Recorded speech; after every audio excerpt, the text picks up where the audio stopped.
Hi guys. So today is our last day of new stuff for 2021 for the whole semester. However, it is probably the most important thing that you do all semester. It is something brand new and it is something we're going to use all the time in the next semester and something that you're going to need to know really well for calculus. You may have heard your friends from other classes telling you or who have had pre-cal that you have to memorize the circle. Okay, this is the circle. So what we're going to do to start is we are just going to look at the degree and the radian values that are on this famous circle, and then we're going to determine some points on it and how we can use them. So the first thing we're going to do is we're going to list the degree values, all right? So you can see kind of how this circle is divided up. So I'm going to start with 0 degrees. 0 degrees we also know is 360 degrees. All right, we also know that 180 degrees is opposite it in a straight line. We know halfway between 0 and 80 is 90 degrees. And we know that down here at the bottom is 270. Those are the same angles that we marked whenever we were trying to figure out which quadrant we were supposed to draw an angle.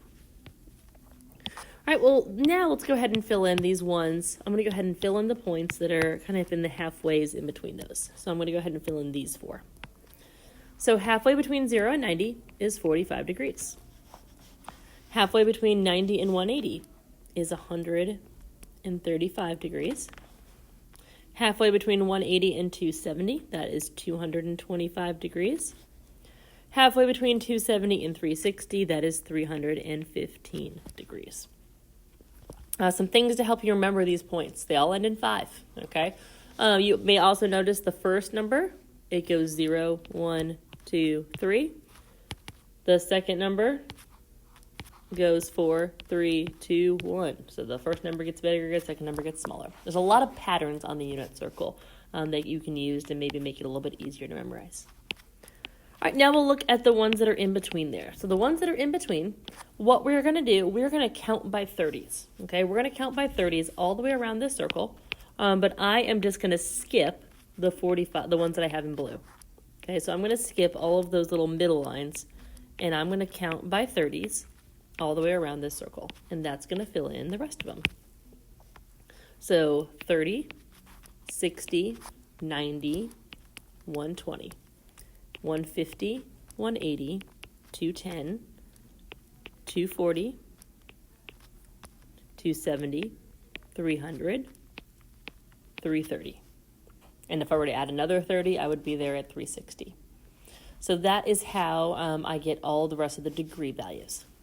So what I'm also going to do is I'm going to write the radian values. So if you want, you can convert every single one of these to radians by multiplying by pi over 180. However, that's going to take a really long time. So we're going to go through some shortcuts. All right, we'll do the ones we know for sure. 0 degrees is 0 radians, and a full circle is 2 pi radians. We also know that halfway around the circle is 1 pi radian.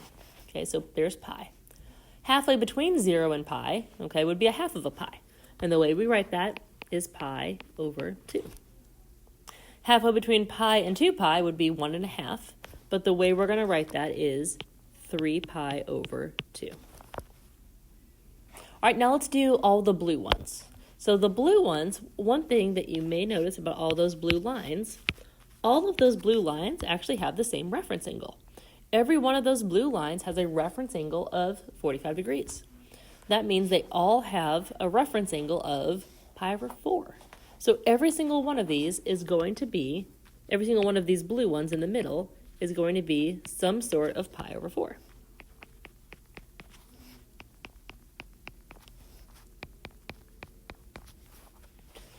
Now that's the reference angle, all right? So the way we get them, you basically, again, you can kind of count, okay? 1 pi over 4, 2 pi over 4 is right here at pi over 2. It reduces to give you the same thing. So the next one would be 3 pi over 4. It's the one that doesn't reduce. So we're going to mark all of the odd numbers because 4 pi over 4 would be right here, but that reduces, so we don't need that. 5 pi over 4, and then we have 7 pi over 4. So those are all your radian values for the blue ones. All of the pi over 4s have 45 degree reference angles.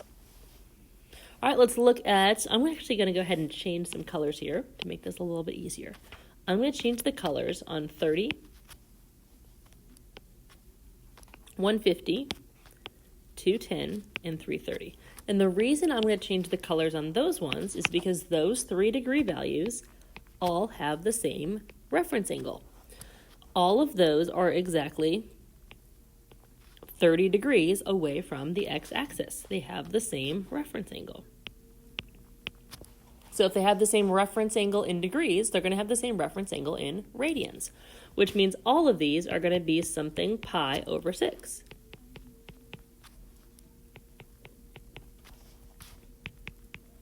So the first one's 1 pi over 6. To figure out the next one, it is not 2 pi over 6, because 2 pi over 6 would reduce to something different. It'd be pi over 3. Right? It's not going to be 3 pi over 6, because 3 pi over 6 would reduce. It's not going to be 4 pi over 6, because 4 pi over 6 would reduce. It's going to be 5 pi over 6. The next one, 6 pi over 6, would reduce. So the next one is going to be 7 pi over 6. 8 pi over 6 would reduce. 9 pi over 6 would reduce. 10 pi over 6 would reduce, until we get to 11 pi over 6. So all the ones in purple have a reference angle of pi over 6. It's all the numbers that if you put it over 6 would not reduce. And then looking at the last one, 60 degrees. All of those have a 60 degree reference angle, which means they're all going to be a pi over 3 value.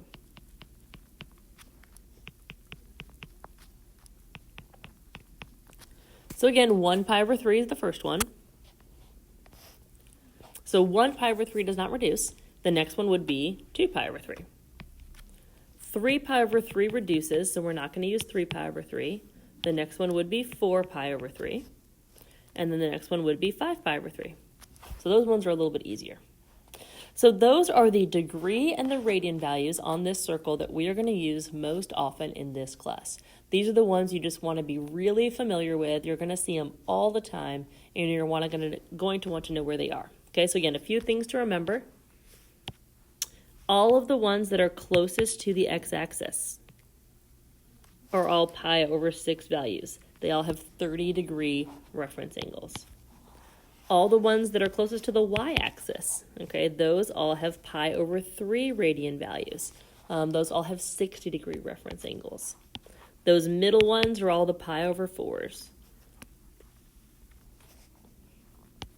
And those are the radian values. So what we're going to do now is we're going to go ahead and look at the coordinates of these points and how those relate to what we're going to be doing a lot next semester. All right, so now that we know what those common angles are that we're going to be using this year, we're actually going to start to find the sine, cosine, or tangent of those angles. So to start, I'm going to show you one way that you can do this. Okay, one way you can do it is you can actually draw a triangle for some of these values. So for example, 30 degrees. I can find the sine of 30 degrees by drawing a 30 degree angle and using what I know about special right triangles. Special right triangles have a ratio of x, x root 3, and 2x. X can be whatever you want it to be. Like in this case, I made x 1 because that's just an easy ratio. Then I can find the sine of that angle. The opposite over hypotenuse here is 1/2. I can use that same triangle and I can find the cosine of 30 degrees. The adjacent over hypotenuse is root 3 over 2. I can make those values though whatever I want as long as they have the same ratio. Like if I want to make this 2 root 3, and 4. It would still be the same final answer when I reduce it because again, it's just the ratio. It's a special right triangle ratio. All right, I can do tangent. Tangent of 30, I can do opposite over adjacent. I would have to rationalize, but I end up with root 3 over 3. So what we're going to do instead, though, of trying to draw these triangles every single time, is we are going to use something called the unit circle to help us find these values, which is the circle that we just looked at with all those degrees and radians. So we're going to solve those same triangles, but now we're going to look at what would happen if the hypotenuse was 1. So I'm going to take this triangle and I'm going to solve it. So here's 30, 60, 90, x root 3, 2x. 1 this time is my hypotenuse. 1 is across from 90. So x is equal to 1/2. So I'm going to replace x with 1/2. 1/2 times root 3, I'm just going to write that as root 3 over 2. It means the same thing. And then I'll put those in on my triangle. Across from 30 is 1/2, and across from 60 is root 3 over 2. All right, we'll do a 45, 45, 90. Hypotenuse is 1. So I would divide by root 2, and then I also have to rationalize. So my x is root 2 over 2.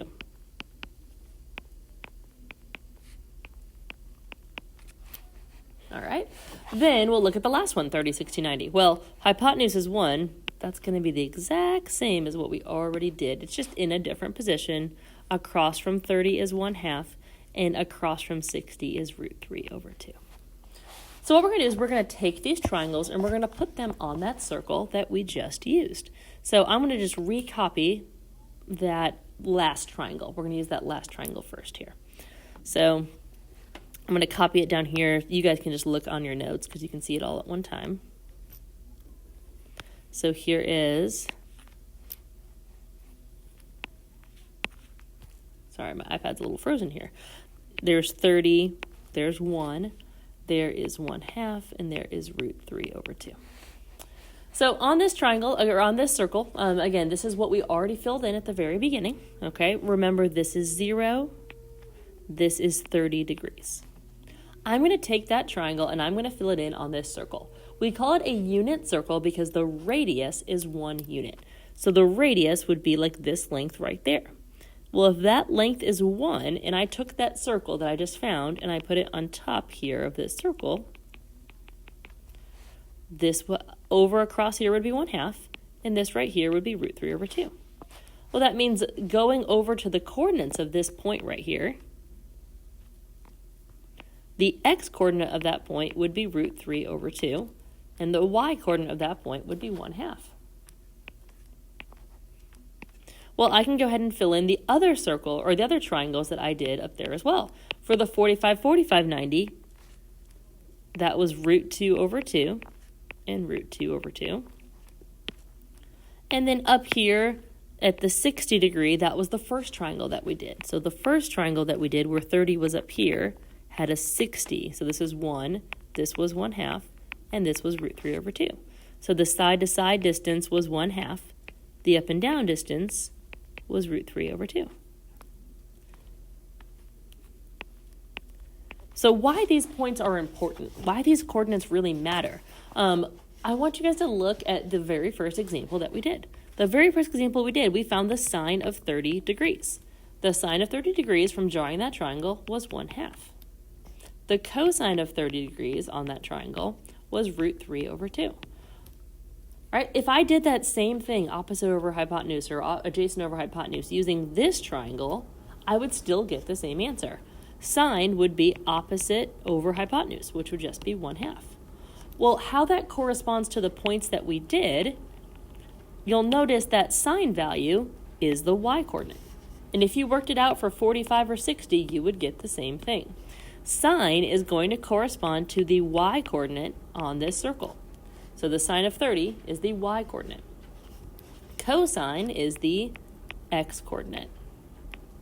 The way we get tangent, it's the y-coordinate divided by the x-coordinate. Okay, tangent is y divided by x, like opposite over adjacent. So again, the reason this is really important is now we can find some of these that we couldn't draw triangles for. So for example, the radius of this circle is 1, which means if this distance here is 1, that point is 1, 0. This is 0, 1. This is -1, 0. And this is 0, -1. And we know, again, I didn't rewrite them, but we wrote them here at the very beginning. Okay, we found that this was like 3 pi over 2. This was pi. This was pi over 2. If I want to find the sine of pi over 2, now I can. The sine of pi over 2 is the y-coordinate right there. The sine of pi over 2 is 1. If I want to find the cosine of pi, the x-coordinate at that angle is -1. What's also nice about this circle, we talked about reference angles here. The reference angles are going to have the same coordinates, the same number. The only thing that's going to change are some positives and negatives. So what that means I'm going to go ahead and label these ones purple. These are all the ones that we had that were pi over 6s. All the ones that had 30-degree reference angles. Those coordinates are all going to be root 3 over 2, 1/2. But we have to consider where they're located and include some negatives. So over here in the second quadrant, if I moved left, those are going to be negative x coordinates. If I move down, those are going to be negative y coordinates. All right, let's fill in just the rest of these coordinates here. All right, I'm going to match up all the 60-degree reference angles. All right, match up all the 60s. So this is going to be 1/2 root 3 over 2. 1/2 root 3 over 2. 1/2 root 3 over 2. But again, let's include our negatives. So negative there, negative there, negative there, negative there. And then the last ones, those in-betweens, root 2 over 2. But again, the left one is negative. Both are negative. And the second one is negative. So something else you may notice about the negatives, okay? Again, anytime we go left, the x-coordinate's negative. Anytime we go down, the y-coordinate's negative. Okay, let's look at how that corresponds. Over here, in this second quadrant, in the first quadrant, they are all positive. They're all positive. In the second quadrant, the x-coordinate is negative. Well, if I did y divided by x, a positive divided by negative would also be negative. So that means in the second quadrant, cosine and tangent are both negative. But sine, the y-coordinate, is positive. So I'm going to put a little s here to remember that sine is positive. All right, let's go down to the third quadrant. All right, sine and cosine are both negative. But if I found tangent, if I did y divided by x, negative divided by negative is going to give me a positive. So tangent would be positive. And then over here in the last quadrant, cosine's positive, your x-coordinate's positive, but your y is negative. Positive divided by negative, tangent would also be negative. So in this fourth quadrant, cosine is positive. So this is a little acronym that helps us remember which functions are positive in which quadrant. And the way we remember it is that all Smarties take calculus. It goes in quadrant order. All Smarties take calculus. And that tells you which function is positive in that quadrant. They're all positive in 1. Sine is positive in 2. Tangent is positive in 3. And cosine is positive in 4. All right, once this is all filled in, then you can use it again. Our goal here is to answer all of these style questions. So again, mine that's on here does not have the degrees and the radians filled in. That's what we did in the very first slide. But yours should have those all filled in. So let's do sine of 225. So sine is the y-coordinate. So we're going to go to 225 degrees on my circle, which is right here. And the sine is the y-coordinate, which is a negative root 2 over 2. All right, now we're going to do 300 degrees. 300 degrees is going to be right here. Cosine is the x-coordinate. The x-coordinate right there is 1/2. So the cosine of 300 is 1/2. Let's find the sine of 0 degrees. 0 degrees is right here. Sine is the y-coordinate. So the sine of 0 degrees is 0. Cosine of 5 pi over 6. We're looking for the x-coordinate. Go to 5 pi over 6. 5 pi over 6 is right here. And 5 pi over 6, cosine, the x-coordinate, is negative root 3 over 2. The last one, tangent. Tangent is y divided by x. So 5 pi over 4. Okay, 5 pi over 4 is this one here. So we're going to do y divided by x. Well, anything divided by itself is 1. So your answer here is 1. I will tell you guys, this semester we're going to focus on sine and cosine. We'll do more with tangent in the second semester. All right, so again, your goal over the next few days is to learn this. Know all the degrees and all the radians and know those coordinates. We'll do a lot of practice over it the next couple days, but that is the last thing we're going to do this semester.